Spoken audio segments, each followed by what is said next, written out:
Bueno, muy buenas tardes chicos y chicas, espero que estén muy bien. Estamos en la lección 11, 15 de marzo, ya estamos en semana 6 y esta semana corresponden a la primera parte de exposiciones. Esta semana tenemos 4 exposiciones y el día de hoy tenemos 2 de ellas, pues 2 aplicaciones, que es sobre las aplicaciones en la mecánica. Ahí en la imagen pueden ver un poco que pues hace referencia a la ley de Newton, bueno, a la segunda ley de Newton, pero ahí pueden involucrarse las 3. Y luego lo otro es sobre problemas de mezcla, ¿verdad? Entonces, bueno, damos inicio al grupo 1 que está formado por Dorin y por José Pablo, si mal no me equivoco. Y luego tenemos a Adrián y a Eslin con la segunda parte. Bueno, entonces, chiquillos, adelante. Muchos éxitos. Voy a dejar de compartir pantalla y les dejo el resto a ustedes. Muy bien.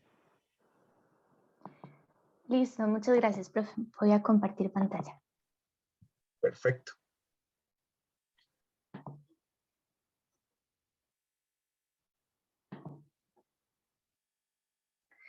Bueno, muy buenas tardes. Nosotros, José Pablo y yo, vamos a exponerles acerca de las aplicaciones de las ecuaciones diferenciales en la mecánica, específicamente en el movimiento de cuerpos sólidos que están sometidos a la fuerza gravitacional.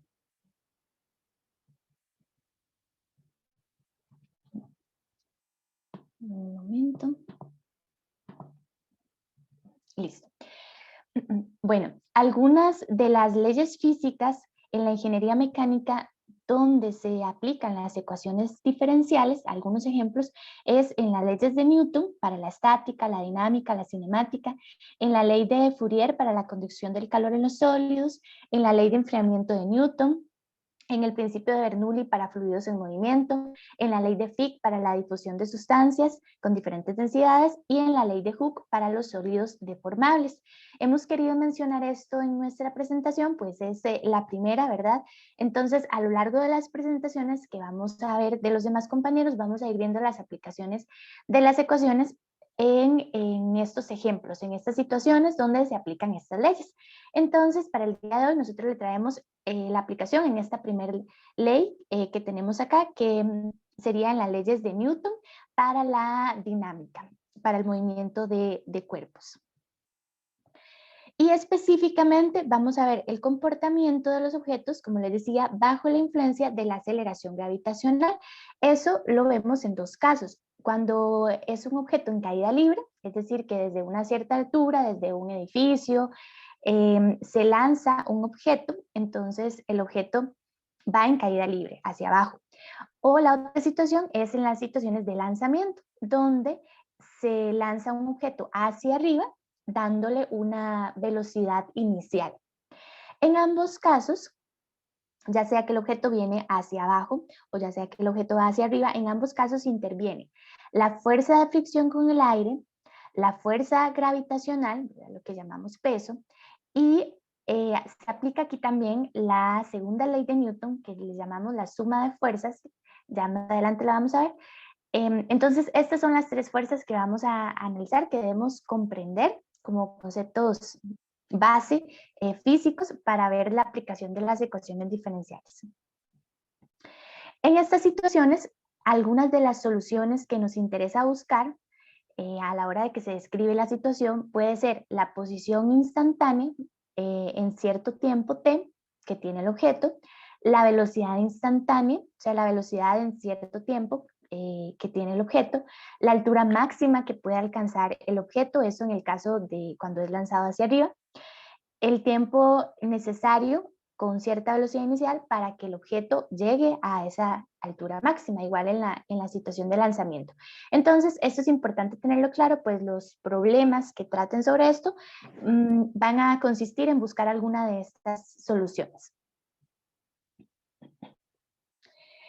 Primero, entonces, antes de ver la demostración de cómo utilizamos las ecuaciones diferenciales en esto, vamos a recordar o repasar algunos conceptos físicos importantes que van a estar involucrados. Entonces, en primer lugar, la segunda ley de Newton, como la hemos venido mencionando, nos dice que la sumatoria de fuerzas es igual a la masa por la aceleración.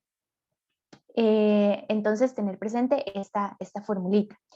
Luego, que la posición instantánea de un sólido se puede expresar como x de t, que la velocidad instantánea entonces se puede expresar como la derivada de la posición con respecto al tiempo, y que la aceleración o desaceleración, esto va a depender del signo, si es positivo o negativo, que la aceleración instantánea entonces puede verse como la derivada de la velocidad con respecto al tiempo. Entonces también tener presente estas tres formulitas para lo que vamos a ir viendo.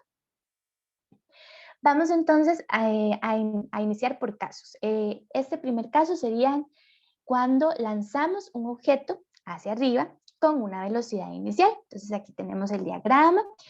Y entonces, bueno, también la física nos dice que la sumatoria de las fuerzas, para que estén en equilibrio, ¿verdad? La sumatoria de fuerzas debe ser cero. Que un cuerpo esté en equilibrio no necesariamente significa que no se esté moviendo. Entonces, lo que estamos viendo es que para un instante en que se va moviendo este objeto, para un instante la sumatoria de fuerzas debe ser igual a cero.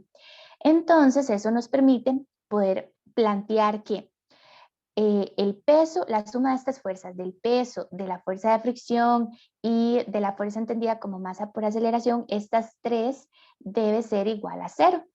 La sumatoria de estas tres. Ahora veamos los signos. Bueno, aquí convenientemente se está colocando el eje X positivo hacia arriba. El objeto va hacia arriba, pero el peso ejerce una fuerza en contra del objeto hacia abajo, ¿verdad?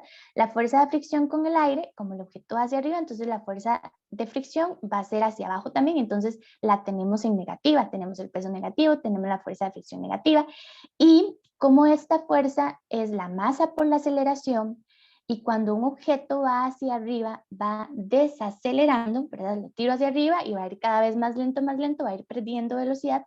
La aceleración entonces está siendo negativa. Por lo cual, o sea, va desacelerando, por lo cual entonces esta fuerza es también negativa. Entonces tenemos aquí que menos el peso, menos la fuerza de fricción, menos la masa por la aceleración, esto va a ser igual a cero. Y luego entonces tenemos que el peso, sabemos que es la masa por la gravedad. Luego la fuerza de fricción, también por conceptos físicos tenemos que es un coeficiente c por la velocidad instantánea.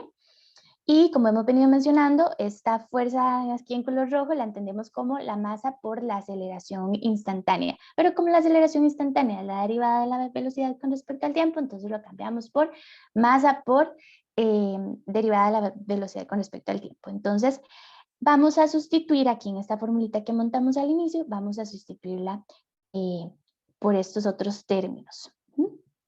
Ahí lo tenemos. Y esto lo podemos reacomodar un poquito, entonces lo reacomodamos y nos queda esta formulita.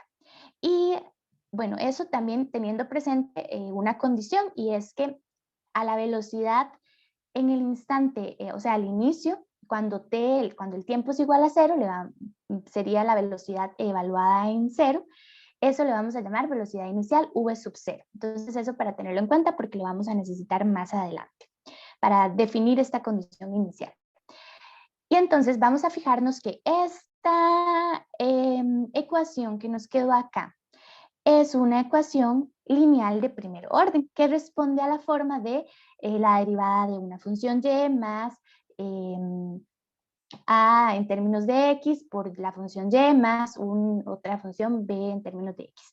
Entonces, podemos abordar la situación, la solución de esta ecuación por medio de las soluciones para ecuaciones lineales de primer orden que, si no me equivoco, lo vimos en la clase 5 del curso.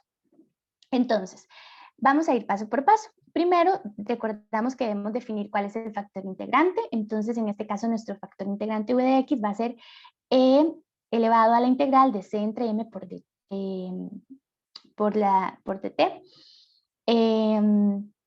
Luego, dado que c y m son constantes, entonces nos va a quedar que v de x es igual a e elevado a la c entre m por t, asumiendo que la constante de integración es 1.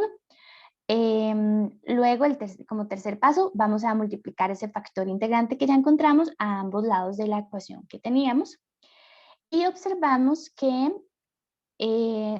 esto que nos quedó a la izquierda es equivalente a la derivada de E elevado a la C entre M por T por la velocidad por V de T, por la velocidad instantánea. Entonces, sustituimos en la ecuación el lado izquierdo por esa derivada y recordamos entonces que ahí lo que debemos hacer es integrar a ambos lados y al integrar obtenemos como resultado esto que tenemos acá. Entonces tenemos E elevado a la C entre M por T por la velocidad por V de T igual a menos que entre M sobre C por E a la C entre M por T más K, que es la constante de integración. Ok, entonces tenemos casi lista nuestra solución, pero vemos que nos quedó aquí con una constante K. Resulta que esta constante la podemos averiguar por medio de la condición inicial, V sub 0.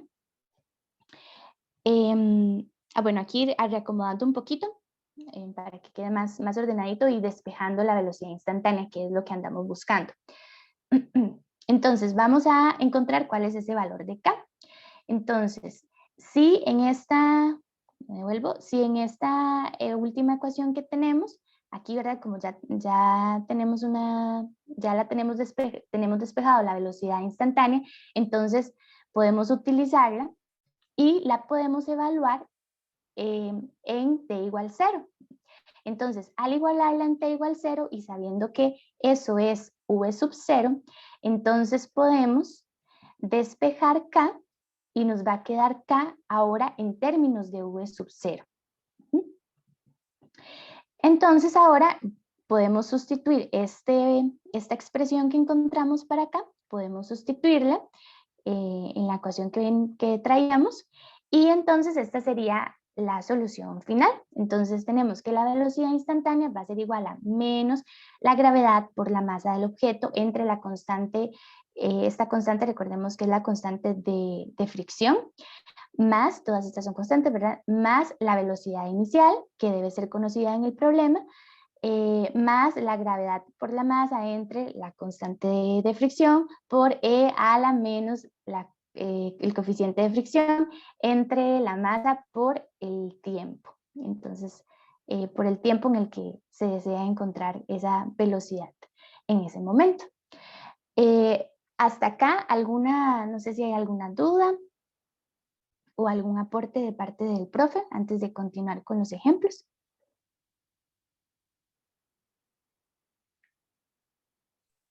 Por el momento todo claro. Todo claro. Ok, muchas gracias. Bueno, y eso entonces lo vimos para el caso del lanzamiento.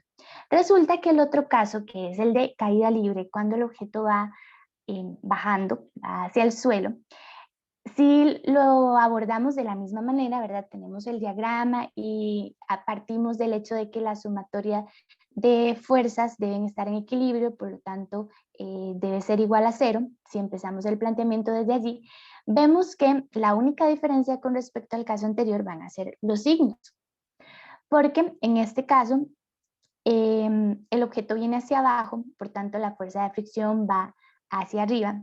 El peso sí ejerce su fuerza siempre hacia abajo, pero como el objeto va hacia abajo, va acelerando, entonces en este caso la masa por la aceleración va a tener un signo positivo. La aceleración va a ser positiva, va a tener un signo positivo. Entonces tenemos el mismo planteamiento, por lo tanto vamos a llegar a obtener otra vez una ecuación lineal de primer orden, donde la única diferencia es que en la anterior teníamos aquí menos g, ahora tenemos g positivo. Por lo tanto, podemos seguir los mismos pasos, el mismo procedimiento que hicimos anteriormente, y esta va a ser la solución para la velocidad instantánea en este caso, que es similar, únicamente con signos diferentes.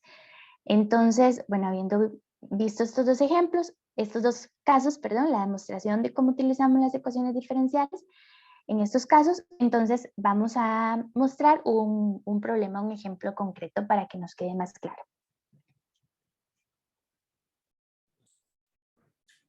Perfecto. Buenas tardes, compañeros, compañeras. Profe, ¿se me escucha bien? ¿Me podrían confirmar, por favor? Sí, se le escucha bien. Perfecto, claro. Ok, súper, gracias. bueno, ya Dorin explicó la parte teórica, ¿verdad? Los fundamentos teóricos. A mí me corresponde resolver el ejemplo, el ejercicio con ustedes, ¿de acuerdo? Entonces, en este caso, nuestro problema indica lo siguiente. Una masa de 2 kilogramos cae desde el reposo bajo la influencia de la gravedad y con resistencia despreciable del aire. ¿De acuerdo? Ese es nuestro enunciado y a partir de ahí tenemos 6 puntos que vamos a ir resolviendo uno a uno. ¿De acuerdo? Entonces, en la siguiente diapositiva iremos resolviendo el primer punto. El primer punto nos pide modelar el movimiento mediante una ecuación diferencial. ¿De acuerdo? Como nuestro enunciado menciona de una masa que está cayendo, ¿verdad? O sea, está en caída libre, nuestro diagrama va a quedar de la siguiente manera. ¿Ok? Podemos ver entonces que tenemos nuestra masa, ¿de acuerdo? Tenemos la resistencia del aire igual a 0, porque recordemos que el aire, bueno, la resistencia del aire era despreciable. Tenemos que la velocidad va hacia abajo, porque el movimiento va hacia abajo. Y también podemos ver la fuerza del peso, ¿verdad? Que se le está ejerciendo a la masa como tal. Entonces, muy bien. Disculpen, muy bien. ¿Puedes volver a dar clic, Dorin, por favor? Es importante en este tipo de ejercicios, ya sea que vamos a lanzar el objeto para arriba o para abajo, que nosotros definamos cuál va a ser nuestra dirección positiva y nuestra dirección negativa. En este caso, como es de caída libre, vamos a definir hacia abajo como nuestra dirección positiva. Entonces, a pesar de que vayan hacia abajo, nuestros cálculos van a ir positivos, ¿de acuerdo? Si nosotros decidiéramos, por ejemplo, que a pesar de que el movimiento vaya para abajo, que nuestra dirección positiva sea hacia arriba, entonces, en la primera ecuación, donde dice que la sumatoria de fuerzas en X va a ser masa por aceleración, ahí más bien la aceleración tendría que ser negativa, ¿ok? Porque entonces estaríamos como con un movimiento opuesto a la dirección, pero convenientemente estamos decidiendo que la dirección va a ser conforme al movimiento del cuerpo. Entonces, por la segunda ley de Newton, sabemos que la sumatoria de fuerzas en X va a ser igual a la masa por la aceleración.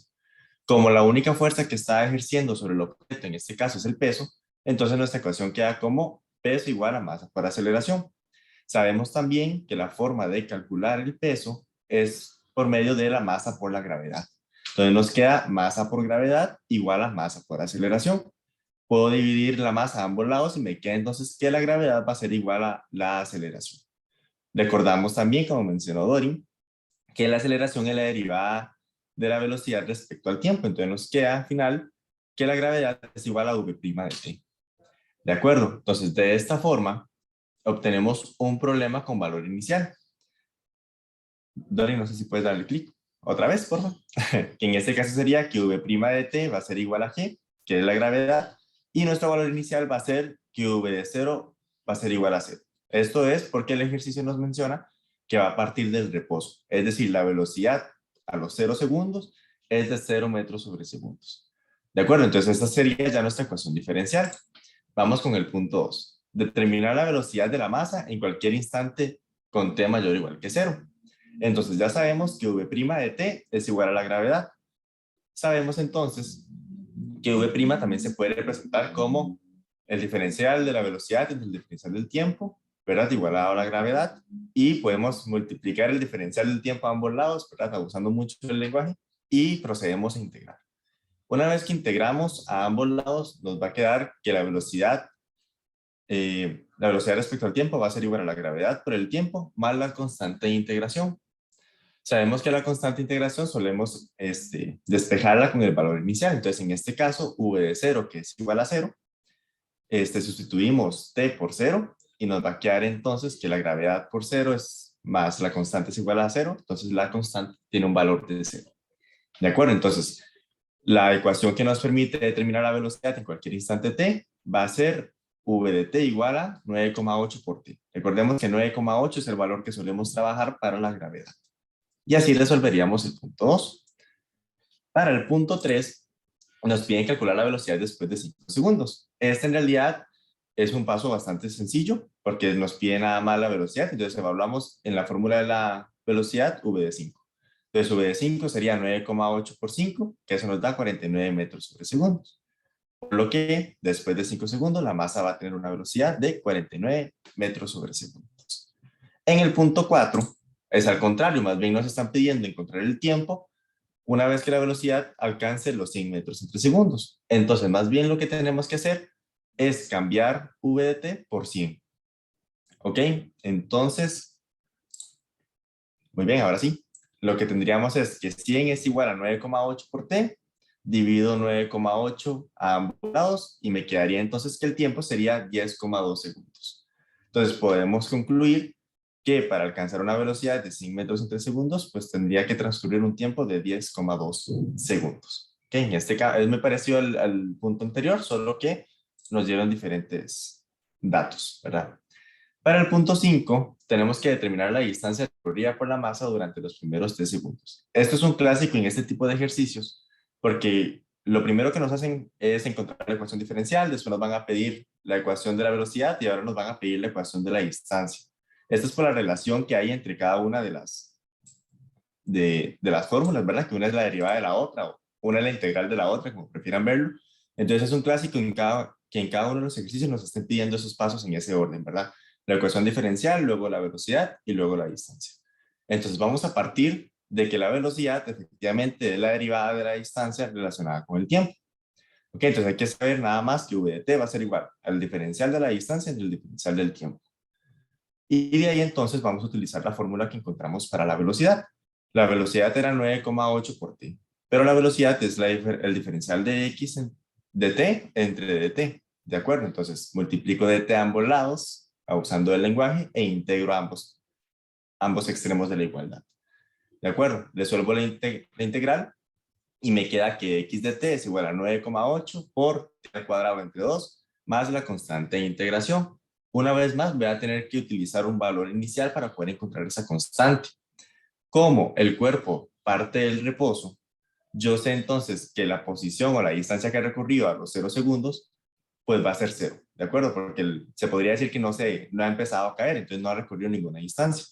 Partiendo de que x de 0 es 0, sustituyo t por 0 y me va a quedar entonces que la constante de integración es 0.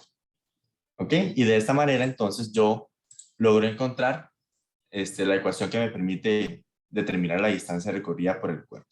En este caso sería 9,8 por t al cuadrado entre 2. Y ya para finalizar, nos piden calcular la distancia recorrida por la masa entre los segundos 4 y 5 y los segundos 5 y 6. Entonces, estos pasos en realidad son muy sencillos porque lo que hay que hacer es evaluar t en la ecuación. Entonces, para saber cuánto se recorrió en los 4 segundos, agarro la ecuación de la distancia y evalúo t igual a 4.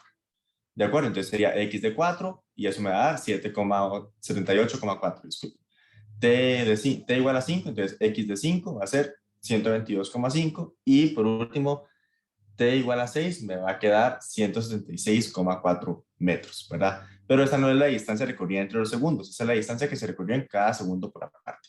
Para encontrar la distancia como tal, pues hay que realizar la resta. Sería la distancia que recorrió a los 5 segundos menos la distancia que recorrió a los 4 segundos. Entonces en este caso sería 122,5 menos 78,4 igual a 44,1 metros, ¿verdad? Esta sería la distancia entre los 4 y 5 segundos. Y para la distancia recorrida entre los 5 y 6 segundos sería un total de 53,9 metros. ¿De acuerdo? Entonces, de esa forma nosotros resolveríamos el punto 6, que sería evaluando los tiempos en la ecuación correspondiente. ¿Ok? Y ya, para terminar con las conclusiones, realmente, bueno, Dorin y yo disfrutamos mucho investigando sobre el tema. Lo que más nos gustó fue la relación tan estrecha que hay entre la física y la matemática y principalmente con las ecuaciones diferenciales, ¿verdad? Aprendimos cómo resolver todo esto en las clases, ¿verdad? Pero ya cuando hay un contexto y cuando vemos la importancia, al menos Dorin y yo en nuestro caso ya ambos hemos llevado la electiva de física, entonces es como poder combinar dos conocimientos que teníamos por aparte y cocinarlos juntos, ¿verdad? Entonces eso nos motivó bastante. Los ejercicios, los test que pusimos también nos gustó bastante en la parte escrita, entonces darnos cuenta pues de esa conexión que hay nos motivó bastante y creemos que vivirlo como estudiantes ahorita también nos ayudó bastante en nuestra formación como futuros docentes, porque lo que queremos hacer ahora es buscar estas relaciones con diferentes asignaturas, ¿verdad? Como biología o química, por ejemplo, para que los estudiantes, al menos en nuestras clases, no se queden solo con cómo resolver las ecuaciones, ¿verdad? Por ejemplo, sino que vean que en verdad tienen una utilidad. Disculpe.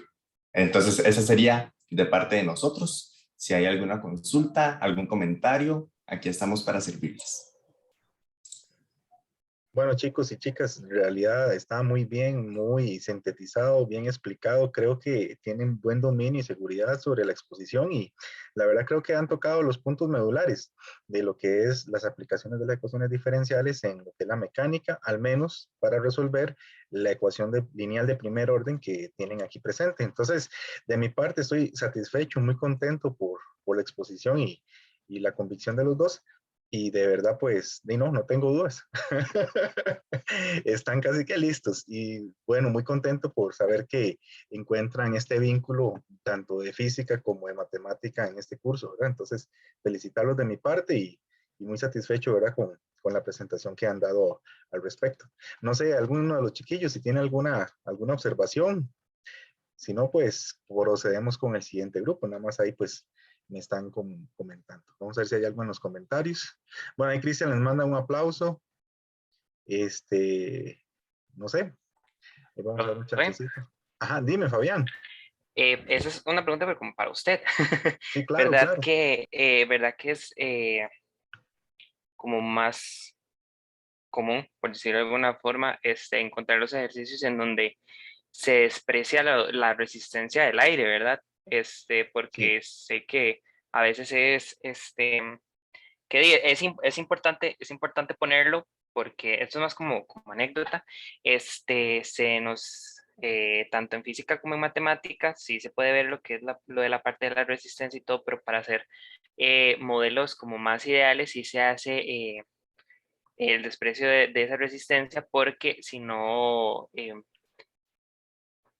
como les digo, son modelos ideales, los modelos reales son un poco más complicados porque dependen de muchas variables externas que ni siquiera tienen que ver con el problema.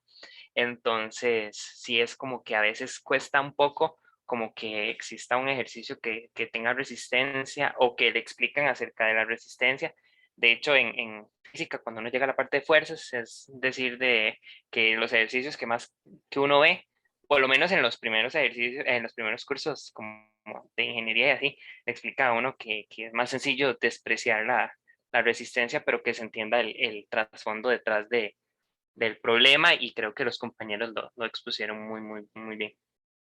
no, por supuesto. De hecho, eso que vos decís se toca para el último grupo. De hecho, no la veo por acá, a Francini. El grupo de Francini, ¿quién más está? No se me olvida, solo me acuerdo de Francini, pero ellos que son un grupo más grande, les corresponde después de Semana Santa la exposición, donde se tocan los casos de la resistencia. Y igual, ¿verdad? Que vos lo mencionas, ya son ecuaciones de segundo orden, porque si uno involucra más variables, pues ya no se vuelve un problema de ecuación diferencial de segundo orden, ya incluso se vuelve un problema en variables, se llama en derivadas parciales, y ya se escapa dentro de los temas. Entonces, como vos ves acá, ¿verdad? Son modelos, y volvemos a recalcar lo ideales, los chiquillos lo dijeron muy bien, porque de algo más complejo, pues se nos escapa o hay que meterle ya métodos numéricos, literalmente. Pero no, está súper bien. Antes de comentar lo que dice Fabián, dice José que, perdón, era para mí. Bueno, no importa, los trabajos escritos yo los comparto, pero si ustedes gustan compartirlos a los compañeros, genial. Yo lo que hago es que los reviso, no hay ningún problema, pero por los dos que ya vi que subieron al Tech Digital me parecen muy bien, entonces yo no tengo problema que se los compartan así como están, para hacerles esa aclaración. Entonces, alentarlos Súper, a eso. profe. Nada más era porque dentro del documento escrito, uno de los ejercicios sí tiene resistencia al aire, entonces, por si acaso lo quieren ver también, porque hay que hacer como una interpretación ahí diferente cuando hay que interpretar, cuando sí hay resistencia con el aire, entonces para que lo revisen ahora más tarde.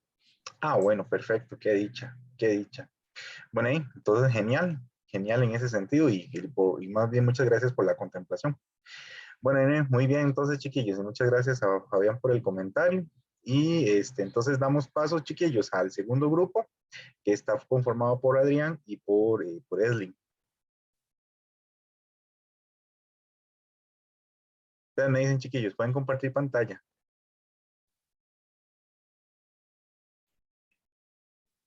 Hola, hola, ¿cómo están? Eso, Adrián, pura vida. Ahí lo dice Cojos, por si se me va otra vez en internet. Me di cuenta, le voy a cobrar el ingreso a personas, voy a cobrar peaje. La pucha. Buenísimo, buenísimo. Ok, Bueno, adelante, lo dejo y voy a quitar aquí el audio. Bueno, buenas tardes a todos y a todas. Espero que se encuentren muy bien y vamos a realizar una breve explicación acerca de lo que son las aplicaciones de las ecuaciones diferenciales a las mezclas. Mi compañera Eldin Valverde y mi persona Adrián Sanabria trabajamos este aspecto, ¿verdad? Que es sumamente interesante. Pero antes de entrar con lo que es ya propiamente el contexto matemático, siento que es importante que a veces nosotros no nos metemos en el porqué de las cosas, ¿verdad? Entonces, vamos a hablar un poquito sobre los antecedentes. ¿Qué son las mezclas, verdad? Bueno, las mezclas fue algo que ha sido un acompañante de la humanidad durante toda su existencia, ¿verdad? Desde la época prehistórica, ya nosotros tenemos ciertos vestigios, ¿verdad? De lo que es las mezclas, cuando para dejar el precedente, ¿verdad? En este caso de las pinturas rupestres, los humanos de la época tuvieron que hacer mezclas entre pigmentos que normalmente incorporaban muchos minerales y agua, ¿verdad? Entonces esto generó que quedara una huella de la humanidad durante miles de años, ¿verdad? Hasta la fecha, inclusive, creo que esto está considerado como patrimonio de la humanidad y se hizo a base de una simple mezcla, ¿verdad? De dos elementos, dos componentes. Con el descubrimiento del fuego, el ser humano se mete, ¿verdad? En un mundo diferente, pues a la hora de cocinar, las mezclas aparecen cuando empiezan a probar ingredientes, ¿verdad? Entonces empiezan por ahí a ponerle una cosa, a ponerle otra, ¿verdad? Entonces se pueden hacer desde mezclas muy simples hasta mezclas bastante elaboradas. A pesar de que no hay una fecha exacta donde el fuego se haya dicho que apareció, ¿verdad? Sí se dice que en ese momento todo cambia, ¿verdad? Para lo que es la química, ¿verdad? Pues ya la parte de combustión entra en un juego, ¿verdad? Con el ser humano. Se puede decir que en algún momento, ¿verdad? No se tenían utensilios, ¿verdad? Que era otra situación particular. Entonces el ser humano con la implementación del fuego deja de usar algunos dispositivos que se tenían en la época, digámoslo así, que eran los estómagos, por ejemplo, de animales, que se mataba al animal, ¿verdad? Se dejaba el estómago como una bolsa y se usaba para hacer mezclas. De ahí ellos podían procesar, por ejemplo, queso, podían procesar yogur, ¿verdad? En sus formas más primitivas. Y así era como se iban generando nuevos productos. Con el paso del tiempo, las culturas egipcias tienen fama, ¿verdad? Porque usaban mucho lo que eran las mezclas para crear cosméticos, ¿verdad? Recordemos que la forma de maquillaje de los egipcios era famosa, ¿verdad? Y hasta la fecha se conoce sus formas de trabajar. Luego de eso, pasamos un poco más adelante, cuando la Edad Media empieza a surgir el famoso cuento de la piedra filosofal, el elixir de la vida, ¿verdad? Mezclas hubieron por doquier en busca de ese famoso eh, elemento básico, ¿verdad? Que pudiera en algún momento cambiar lo que era el plomo por oro. No se logró, ¿verdad? Bien sabemos de que las propiedades de la materia no lo permiten, sin embargo, ellos lo buscaron por doquier. Dentro de esa búsqueda, las mezclas fueron importantes, puesto que en algún momento se crearon medicinas, perdón, y también se crearon venenos, ¿verdad? Que aunque no se sabían las concentraciones que se tenían de cada uno de los compuestos que se utilizaban, sí sabían que podían sanar o, en ese caso, causar la muerte. La revolución científica ya hace unos 500 años atrás cambia, ¿verdad? Por completo todo lo que se venía dando en la humanidad y las mezclas adquieren una connotación diferente, ¿verdad? Aparecen por ahí algunos científicos famosos que van a generar modelos matemáticos que vamos a estar comentando más adelante. Devolviéndonos un poquito, ¿verdad? Lo que es el concepto básico de la materia, las mezclas entran y se van a dividir en dos grandes grupos, lo que son mezclas homogéneas y mezclas heterogéneas. En las homogéneas son aquellas sustancias que uno puede considerar sustancias en una sola fase, es decir, que no podemos observar los elementos que están disueltos o que componen una sustancia porque están en esa fase única. En contraparte, ¿verdad? Las mezclas heterogéneas son mezclas en que usted puede normalmente ver los elementos que las componen a simple vista. En nuestro trabajo nos vamos a enfocar mucho en lo que son las disoluciones, ¿verdad? Que es el eje fundamental de lo que vamos a estar comentando. Por su parte, los modelos matemáticos son de gran importancia.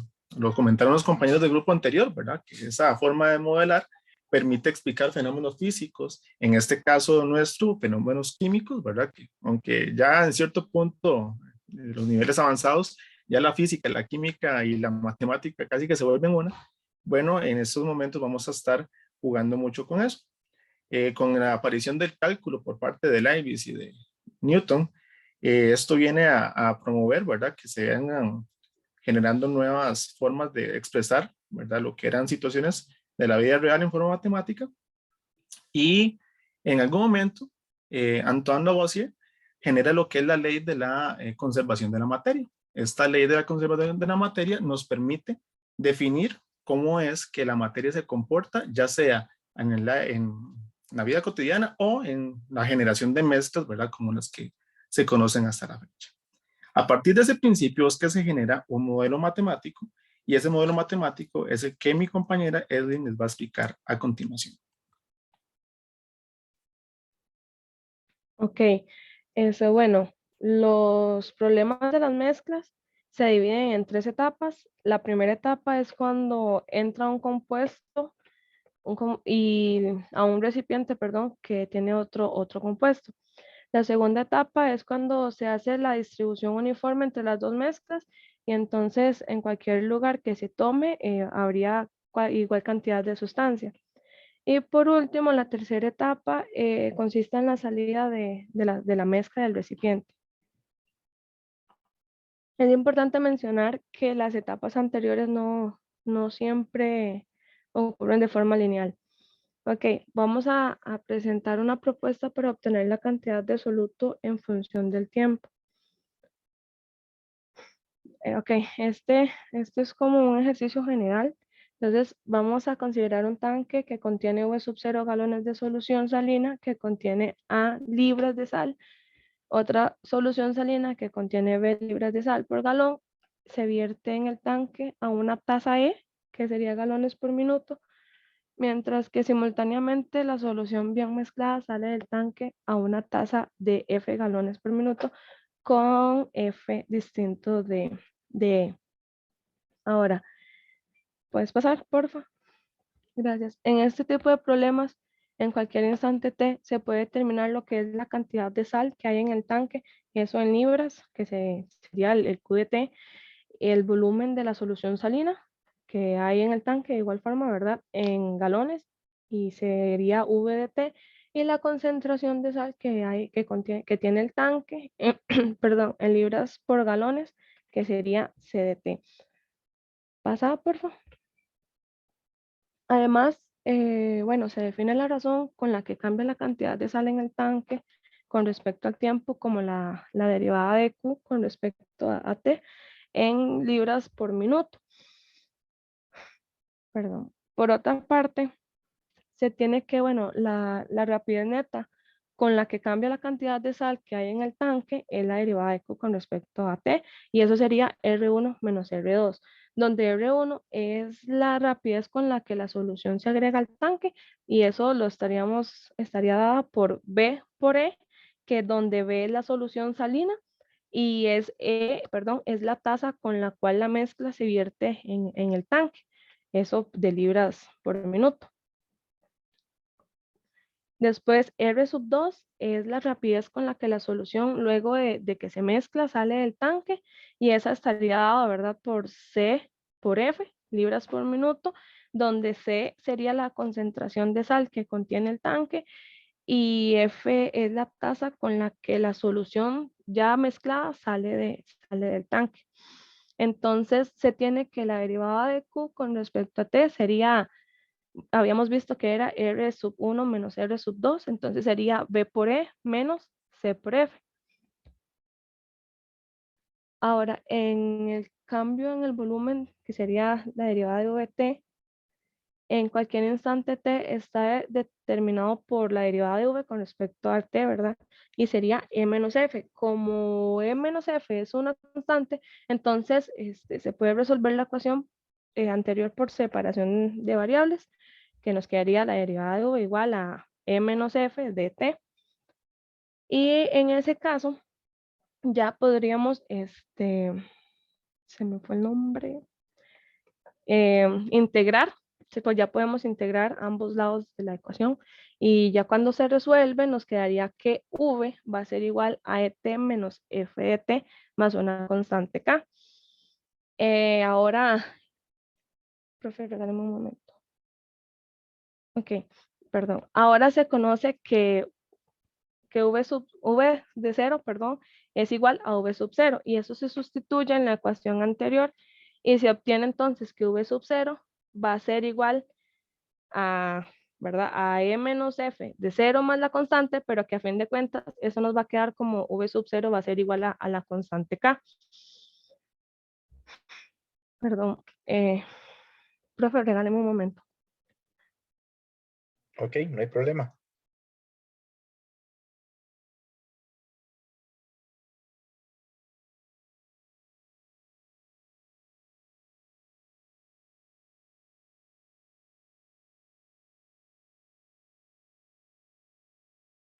Listo. Bueno, ok. Bueno, tenemos que V de T va a ser igual a V sub 0 más el E menos F por T, donde vamos a saber que el V sub 0 es el volumen inicial de la solución salina que hay en el tanque y E por T sería el volumen de la solución salina que se agrega y F de T es el volumen de la solución mezclada que sale del tanque. Hace un ratito dije que E era la tasa, ¿verdad? Con la que la mezcla se vierte, entonces por ahí va también el E por T, y el F por T es con la que sale del tanque, donde había dicho que F era la solución de la mezcla que salía. La concentración de la sal, que sería C de T, en cualquier instante T estaría determinada por Q entre V, que, perdón, donde C sería igual a Q y sustituimos el valor del V, ¿verdad? Como por V sub 0 más E menos F por T. Puedes pasar, por favor. Y finalmente se sustituyen esas cosas, ¿verdad? Para obtener la ecuación, la forma general de la ecuación diferencial. Entonces nos quedaría esta ecuación como la ecuación diferencial. Ahora, nos dice también que cuando la tasa de entrada y la de salida son iguales, entonces podríamos utilizar esta, ¿verdad? Que sería como ya simplificada esta de arriba, sería simplificada cuando E es igual a F. Y puedes pasar por... Y entonces, bueno, eso básicamente sería como las ecuaciones, ¿verdad? Y los pasos que se deben realizar para estos problemillas, ¿verdad? Importante como en todo, identificar los datos, ¿verdad? Que nos dan para saber cuál es la cantidad de sal que hay en el tanque y todas esas cosillas para ya poder realizar el ejercicio como tal. Ahora, bueno, para finalizar con las conclusiones, ya después de las conclusiones mi compañero les va a presentar un ejercicio. Entonces, bueno, el conocer la historia ha generado como la necesidad de desarrollar algunos modelos matemáticos y eso motivó a realizar un recorrido por la historia donde se relaciona la física y la matemática. También al iniciar el estudio desde cero y conocer cómo las condiciones físicas se establecen bases para el desarrollo del modelo matemático y entonces crea como un mejor entendimiento del problema y no simplemente el hecho de aplicar fórmulas, sino que ver cómo de dónde vienen dichas fórmulas. Y por último, bueno, se profundiza en las bases que definen los modelos matemáticos, puede convertirse eso en una estrategia de enseñanza para mejorar la comprensión de ciertos conceptos.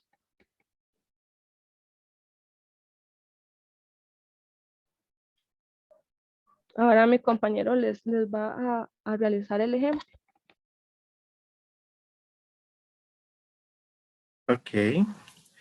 Bueno, basados en el modelo que Eslin les explicó, la idea es ver un ejercicio aplicado desde cero. Como les decía ella, parte de las conclusiones que nosotros llegamos es de que si uno conoce de dónde salen todos los elementos de un problema, al final termina comprendiéndolo mucho mejor, ¿verdad? Y esa es la idea con esto. El problema que elegimos es un problema del caso en donde E es diferente de F, que es el caso donde nos va a quedar una ecuación diferencial de primer orden, ¿verdad? En el caso que les mencioné ya de último, cuando E es igual a F, la situación que se va a generar es una situación más simple, donde en ese caso el volumen inicial va a ser el único que va a estar participando. Entonces la ecuación diferencial al final se podría resolver de manera más simple porque nos va a quedar una de variables separables. De hecho, cuando se les facilite el documento, ahí van a tener un par de ejemplos, ¿verdad? Para que ustedes puedan observarlo. Bueno, el ejemplo que vamos a plantearles es el siguiente. Se dice que en un tanque cilíndrico, cuya capacidad es de 400 galones, se contiene una sustancia que inicialmente tiene 200 galones de agua. En ella se encuentran disueltas 200 libras de sal y el proceso va a iniciar vertiendo una solución salina que en el tanque va a razón de 8 galones por minuto.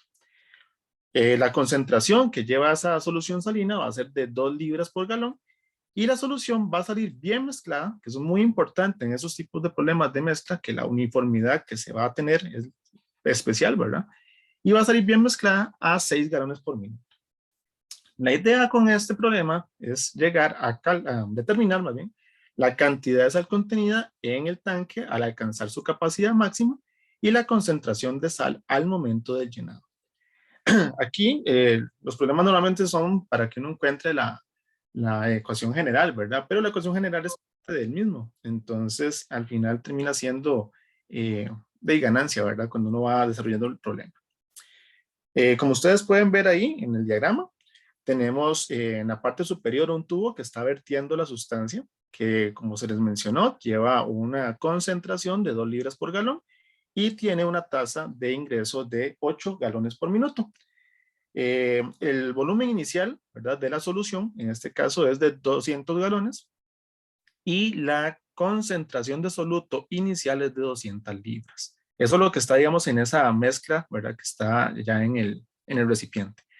Y a la salida, lo que nosotros no vamos a conocer, ¿verdad?, es con cuánta concentración va a salir la sustancia, pero sí conocemos a la velocidad que sale.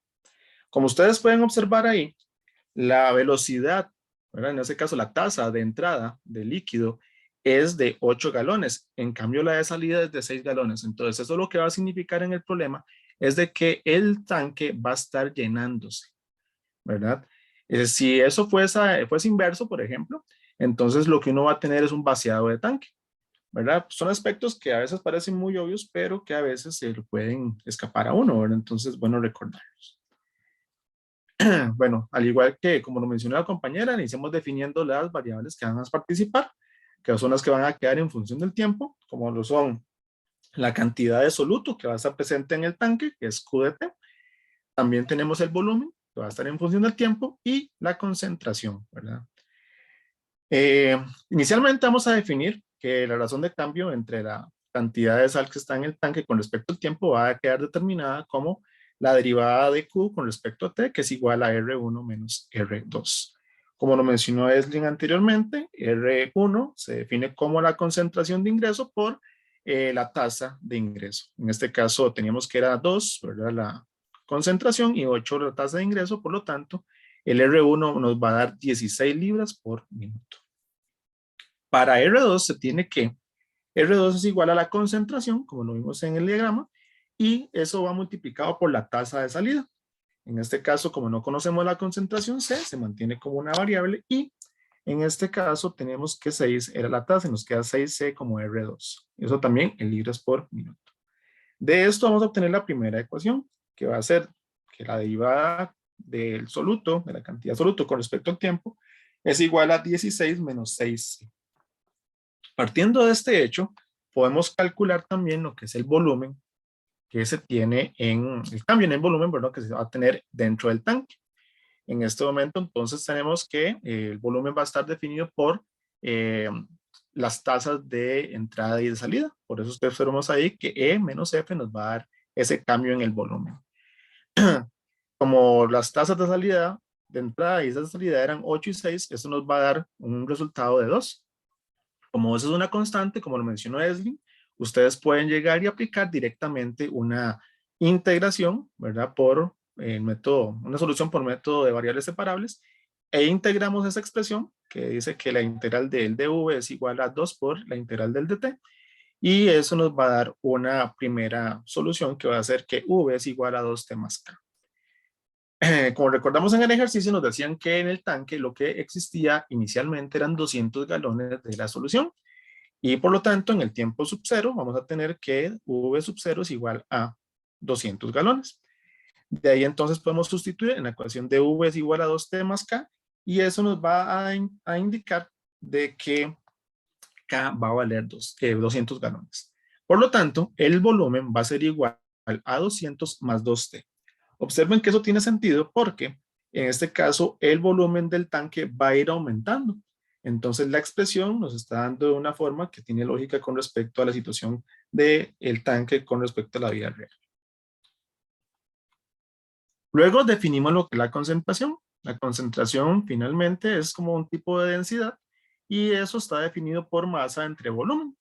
Entonces, como ustedes lo pueden ver ahí, la concentración va a ser la cantidad de soluto que nosotros tenemos entre el volumen. Esa cantidad de soluto es desconocida, entonces Q de T va a ser una variable en función del tiempo. Y el volumen sí lo conocemos, que lo acabamos de calcular en la ecuación anterior y nos daba 200 más 2T. Con esta concentración vamos a regresar a la ecuación de la derivada de Q con respecto al tiempo. Entonces, en este momento podemos sustituir esa concentración y observen cómo nos queda la ecuación, que sería el cambio de la cantidad de soluto con respecto al tiempo va a ser igual a 16 menos 6 por la concentración, que en este caso es Q, más Q entre 200 más 2T.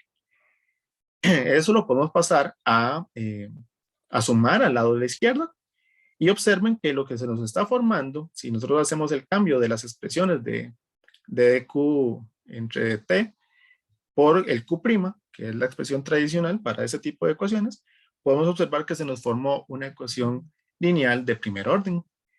Como es conocido, lo explicaron los compañeros del primer grupo, aquí es donde se pone la parte bonita del ejercicio, que es donde tenemos que resolver la ecuación diferencial, y para esto necesitamos apoyarnos en el cálculo del factor integrante.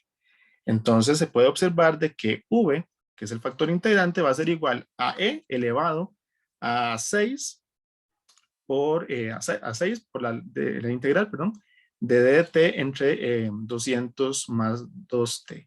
Recordemos que eso es la función que está acompañando a la variable, ¿verdad?, que no está diferenciada. Luego de esto, lo que viene es un simple cálculo de una integral que es básica. Se puede calcular directamente por sustitución directa. Y lo que nos va a quedar después de eso es de que el factor integrante va a ser igual a 100 más t, todo eso elevado al cubo. Si nosotros seguimos el procedimiento de factor integrante, lo que se va a hacer a continuación es multiplicar la expresión 100 más t elevado al cubo por toda la ecuación diferencial original. Y entonces, a partir de eso, nos va a quedar la expresión equivalente, que es que la parte de la izquierda, en este caso, esta partecita de acá, espero que puedan ver mi cursor, la parte de la izquierda de la ecuación que estamos mostrando, va a convertirse en la derivada de un producto, ¿verdad? Entonces eso se puede expresar en su forma anterior, como esto que nos indica que Q multiplicado por 100 más T al cubo es derivado y nos daría la expresión anterior de la ecuación. En la parte de la izquierda nos está quedando un producto entre 16 por la expresión del factor integrante. Como diría el profe en clases, ¿verdad? Lo que continúa ahora es integrar, ¿verdad? Entonces realizamos la integral, en el lado izquierdo, como tenemos la integral de una derivada, inmediatamente eso va a salir de la integral. Y en la parte de la derecha podemos sacar la constante, que es 16, al exterior, y nos va a quedar la integral de 100 más t elevado al cubo. Esa integral, ¿verdad?, la podemos resolver por sustitución, donde podemos decir que sea u igual a 100 más t y du es igual a dt. Hacemos la sustitución directamente en la integral y entonces eso nos va a generar de que el resultado sea 100 más t elevado a la 4 entre 4. Por eso es que nos queda ese 16 cuartos que están observando ustedes ahí, y muy importante la constante de integración. Ahí simplificamos un poco la ecuación y podemos decir de que Q de t, a la hora que tomamos el factor 100 más t al cubo y lo pasamos a dividir al lado de la derecha, se va a simplificar quedando la expresión 312 que ustedes pueden observar por ahí. Ahora, nos queda una C todavía pendiente, entonces esa es la parte que siempre tenemos que resolver a partir de las condiciones iniciales, y en este caso la condición inicial era que la cantidad de soluto existente en el tanque era de 200 libras. Entonces, al sustituir el tiempo t igual 0 y la concentración de 200, nos queda la ecuación 200 es igual a 4 más 100, a 4 por 100 más 0, más 100 más 0 elevado a la menos 3 por C. Simplificando la ecuación, eso nos va a generar que el valor de C es igual a menos 2 por 100 elevado a la 4. Ahí es un poco conveniente no desarrollarlo, ¿verdad? Para evitar tener una cantidad enorme de ceros y que la expresión no se vea tan cargada. Luego de eso, entonces, realizamos la sustitución en la ecuación de Q de T y nos da S, que va a ser el modelo, lo que vemos en la ecuación 3.13, que sería el modelo de la cantidad de soluto en función del tiempo. Recordemos que esa no era la pregunta del problema, como eso les dije que era ganancia, ¿verdad? Porque siempre al final vamos a terminar calculando la concentración de soluto. Entonces de aquí ustedes pueden llegar y simplemente notar que como ocupamos llenar, ¿verdad? El tanque, y el tanque originalmente tenía 400 galones de capacidad, entonces a partir de la ecuación del volumen, sustituyéndola nos podemos dar cuenta del tiempo que se va a tardar en llegar a ese llenado, ¿verdad? Entonces de ahí podemos despejar y el tiempo máximo de llenado va a ser de 100 minutos en este caso. Al sustituir, ¿verdad? Ese 100, que va a ser nuestro nuevo T, eso nos va a indicar que la concentración de soluto, pasado los 100 minutos al llenado del tanque, nos va a dar una cantidad aproximada a 775 libras. Esa va a ser la concentración en libras que va a tener, en este caso, la concentración, no más bien la cantidad de soluto exacta que va a tener la disolución que tenemos en el tanque en ese momento. La otra pregunta nos decía que cuál va a ser la concentración al momento de llenado del tanque, ¿verdad? Nuevamente, nos devolvemos a la ecuación de la concentración, que era la cantidad de soluto entre el volumen, y al conocer ya el tiempo que va a tardar en llenarse, como la concentración era función del tiempo, la podemos sustituir por los 100 minutos y nos va a indicar de que la cantidad, en este caso, de concentración de soluto, de esa sal que teníamos, va a ser de 1,9375 libras por galón. Ahí entonces el problema concluye y nos dimos cuenta que la aplicación de las ecuaciones lineales de primer orden es sumamente importante en lo que es la resolución de problemas con mezclas. No sé si tienen alguna duda, consulta, comentario.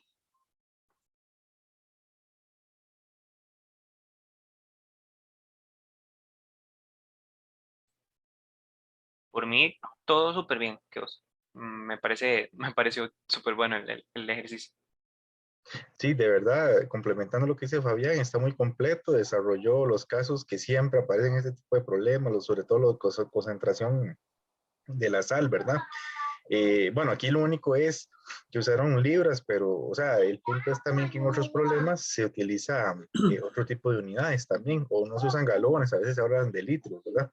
Entonces, la idea está súper bien, nada más aclararles eso de que las unidades pueden cambiar con respecto a otro tipo de ejercicio, sobre todo en los libros de versión estadounidense, se encuentran unos malos problemas por el tipo de sistema que se usa, y obviamente que pues los que están hechos por acá, por ejemplo el Denisil, me acuerdo, creo que sí ya utilizan litros, por ejemplo, o minutos, o utilizan otras unidades. Sí, sí, es que la mayoría que se encuentran en la bibliografía vienen como a veces hay mucha bibliografía en inglés o traducida, entonces aparece mucho lo que es el sistema clásico, ¿verdad? De unidades, y esas eran las unidades básicas de ese sistema. Ya con el sistema internacional nosotros sí tenemos que usar litros y segundos, ¿verdad? Inclusive. Aquí se utilizan minutos todavía. Por supuesto. Pero sí, buena la observación. No, pero como te digo, está súper bien. En realidad es un ejemplo clásico, se toca lo medular. Y bueno, de mi parte yo les cuento que que ese tipo de problemas me tocó modelarlo en la maestría, porque había que hacer el tanque, había que simular si el tanque se vaciaba o no. Y bueno, dentro de lo que está y lo que se quiere, está súper bien. Al menos uno puede encontrarse estos modelos en GeoGebra o programados. Bueno, ya la programada es más terrible, ¿verdad? Porque también dependemos, como decía en los grupos anteriores, de muchas variables. Pero en las circunstancias sobre las cuales se quiere presentar a los estudiantes y sobre lo que ustedes están haciendo, está súper bien. Está súper bien. Ahí en matemática, en la página de Wolfram, creo que hay un modelado, y yo creo que dentro de lo que nos dijo Rodolfo aquella vez que nos visitó, me parece que hay otro lugar donde aparece este modelo. Pero bueno, Sí. no lo tengo bien, pero ahí después nos lo compartimos. Sí, sí. Ahí nada más para mencionar lo último, que se me olvidó mencionárselo dentro de la presentación. Hay otros sistemas de tanques, ¿verdad? Que están conectados, ya pueden ser 1, 2, 3 o hasta N tanques. Nada más de que esos sistemas se pasaban sobre lo que estamos trabajando ahorita porque se resuelven con sistemas de ecuaciones diferenciales, ¿verdad? Entonces, sí, ya excedía un poco lo que estábamos trabajando, pero por lo menos lo básico ya queda ahí un poco establecido. Muchas gracias. No, excelente, muy bien, los felicito a los dos grupos. Y eso que hablas de los tanques interconectados, sí, si nos da tiempo y vemos sistemas de ecuaciones diferenciales, se toca de manera amena ese tema, se recupera eso que están viendo ustedes. Pero sí, se escapa en ese sentido, como dice Adrián. De no, chiquillos, más bien felicitarlos, ¿verdad? Por el tiempo, por el abordaje. La clase por acá quedaría. En realidad serían presentaciones y lo único es, si alguno ya trabajó algún ejercicio, tiene dudas, ahí me lo puede hacer saber. Entonces, por el día de hoy estamos satisfechos y hacemos trabajo el jueves. El jueves hacemos más trabajillo. Muy bien, nos vemos entonces, chiquillos. Pero ya, profe, muchas gracias. Nos vemos, profe. Perfecto, profe, muchísimas gracias. Profe, nada más si me permite un momentito. Claro que sí, déjame para dejar de grabar. Ok.